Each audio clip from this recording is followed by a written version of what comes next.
Achebe once said, the world is like a mask dancing, and if you want to see it, well, do not stand in one place. Africa is doing so much that it can to promote trade and tourism, including travel in the continent, and today we explore exactly that. We've just seen in South Africa that a couple of more countries, 7 to be exact, have been added on to a visa-free travel list, and including them we have Ghana. We're seeing, of course, Sao Tome and Principe, and we'll be talking about some of those visa restrictions that are making it a lot less easier to travel in the continent of Africa.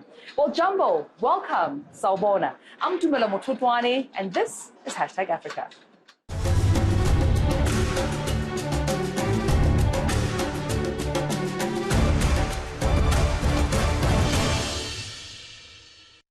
When you think about wildlife, safari, and just sun-soaking, of course you think about the African continent. Well, the World Tourism Organization also revealed that according to their statistics, Africa has seen a global growth when it comes to tourism within the continent. But with current visa constraints, is everyone able to enjoy travel in Africa? Well, we are joined by Africa's Tourism Leadership Forum founder, that's Kwantji Donkor. Thank you so much for your time and welcome.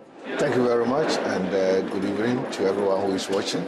Let's talk about, firstly, the negative, visa constraints. Everybody wants to travel the continent, but are visa constraints really sort of a challenge and a barrier to opening up more of travel for anyone who wants to do so? I think the truth is, it is a barrier, but that's not the end of the world. Because if you look across the globe, a lot of countries, one would need a visa to travel. So it shouldn't be a barrier to travel.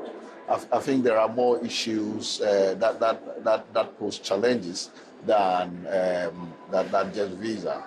And I think we are very privileged within different regions in Africa. Southern Africans can travel within the region without visa. The West Africans can travel within the region without visa. You've got countries like Seychelles where no one needs a visa. Rwanda, you can get visa on arrival. In Ghana, you can get visa, a lot of them.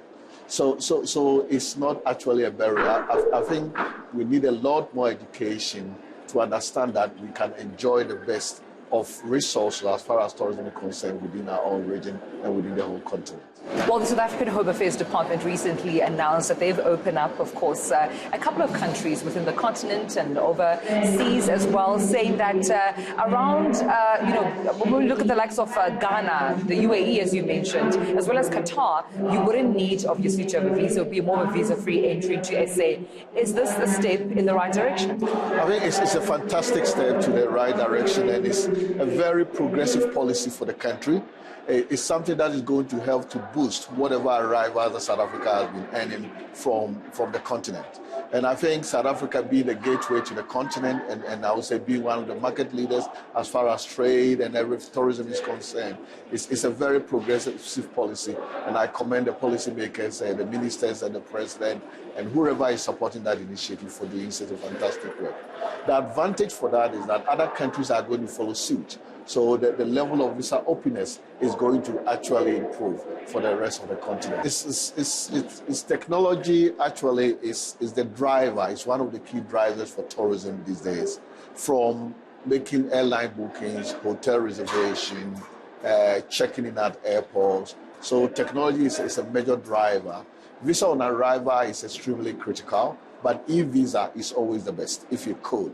For the simple reason that we all have tablets or we have smartphones, and one feels more comfortable where you can sit right at home and do your visa, get your ticket, book your accommodation, or that even check-in. So all that you do is you get to the airport and basically you board a plane and leave.